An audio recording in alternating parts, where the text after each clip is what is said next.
When I was a little kid, I went through a phase where I'd ask my dad to read the same story night after night. It was called The Biggest Bear. We had lots of books that were full of whimsy, brightly colored pictures, and happy thoughts. The Biggest Bear was not one of them. For me, it was more like Stephen King for preschoolers. I know my family read lots of books to me when I was a little kid, but the only clear memory I have of that is my dad reading The Biggest Bear to me. There's at least a couple of reasons for that, why that memory has endured so long. One is that the story was honestly kind of traumatizing to me, especially because events in the story had some parallels to events in my own life at the time. So night after night, I would listen to the story, processing big feelings until I guess they weren't so big anymore. Another reason why that memory has endured is that the book reminds me of my dad. His voice, his reassuring presence. I can picture him reading the book to me. I loved my dad, and I felt loved. The Biggest Bear anchors memories of my dad that live on within me. The story is about a young boy named Johnny. Johnny seemed a little bit older than me, but I could still imagine myself being Johnny in the story. Johnny lived out in the country.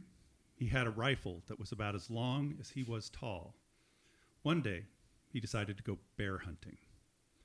But instead of killing a bear, he came back home cradling an orphan bear cub in his arms. Johnny loved that bear, like I loved my dog, a collie that I'd named Ruff, because that's what he said when he barked. But the bear grew up to be a very, very large bear with a voracious appetite. He started foraging for food in the family's kitchen, a neighbor's smokehouse, another neighbor's shed full of the season's maple syrup. The bear was wreaking havoc. Johnny's father sat down with him and had a talk. The bear had to go. Now, this was sad, but I figured it would all work out somehow in the end. Johnny took the bear on a long walk through the forest to the west until they came to a clearing with wild raspberries that the bear could eat. Johnny explained that the bear was going to have to go live with the other bears from now on. He gave the bear a hug, said goodbye, and made the long, lonely journey back home. But the bear came back, yes, the very next day, which unfortunately was not a good thing. So over the next days, Johnny took the bear on a long walk to the east and a long walk to the south, but the bear, he wouldn't stay away. The book is illustrated with these beautiful, detailed, realistic sepia tone paintings. Somehow the muted shades of brown made the story feel more real, more serious to me. After the bear comes back from the last long walk to the south, there's a two-page spread, a particular two-page spread in the book. On the right-hand side is a painting. It shows the father standing behind Johnny with his hands on Johnny's shoulder. Johnny is standing there, looking downcast, and holding his rifle in both hands by his side, looking poised for action. On the facing page, the words, there's just two sentences. Johnny and his father talked it over and decided that there was only one thing to do. Johnny said he'd do it. The gut-wrenching horror that washed over me the moment I realized the meaning of the words that weren't on the page burned that image of Johnny and his father into my memory forever. Johnny took the bear north this time, and any hope I had of being wrong about the words that weren't there was stripped away as Johnny struggled to load a bullet into his bolt-action rifle. There had been something wrong with my dog, Ruff. He wasn't eating as much as he should. Something we couldn't see was causing him pain. So my parents took him to the vet. There was nothing the vet could do. Ruff was dying. In whatever time he had left was going to be full of suffering. So my parents asked the vet to put Ruff to sleep. And afterwards, that's pretty much how my parents explained it to me, just the facts. I was heartbroken. I sobbed. I felt betrayed. If my parents had just tried harder or done something different, maybe they could have brought Ruff back home to live with us.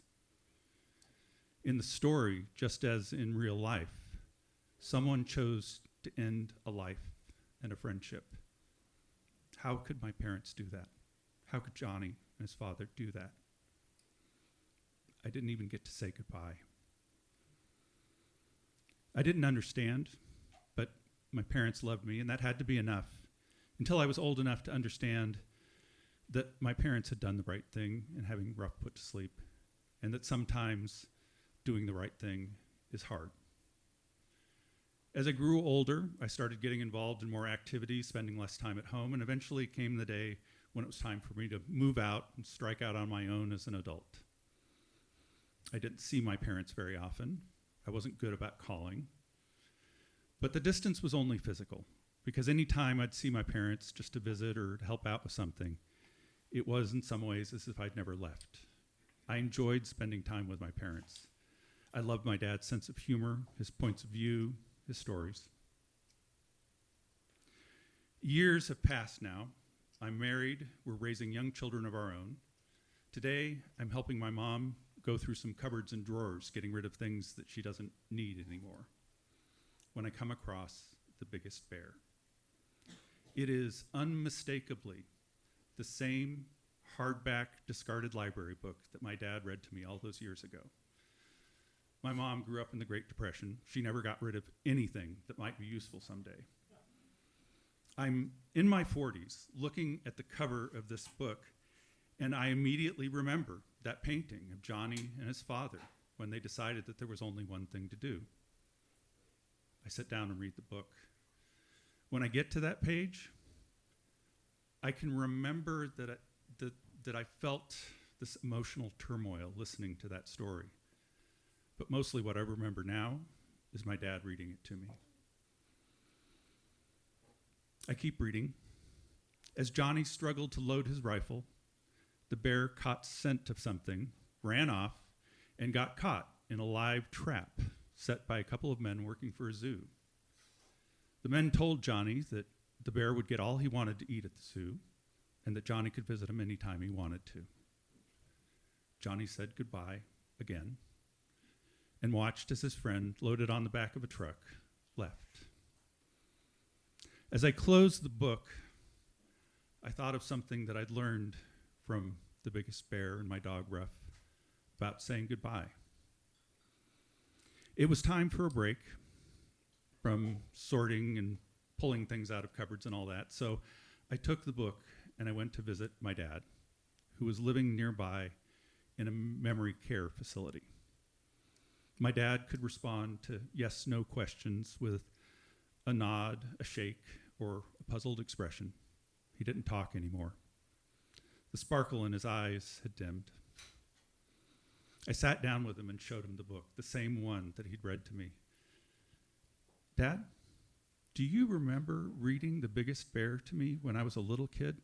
There was a while there I asked for it all the time. He shook his head no. May I read it to you now? He nodded yes. So I read The Biggest Bear to my dad.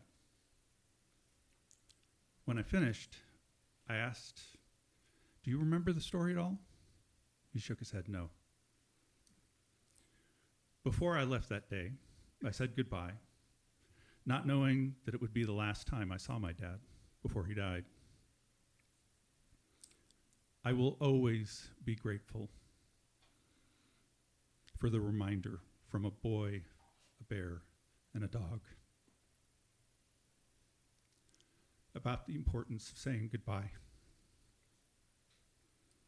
I didn't say much when I said goodbye that day, but even now I feel like I said everything that I still needed to say before my dad left. Dad, I know you don't remember reading The Biggest Bear to me when I was a little kid, and that's okay. I'll remember for both of us. I love you, Dad.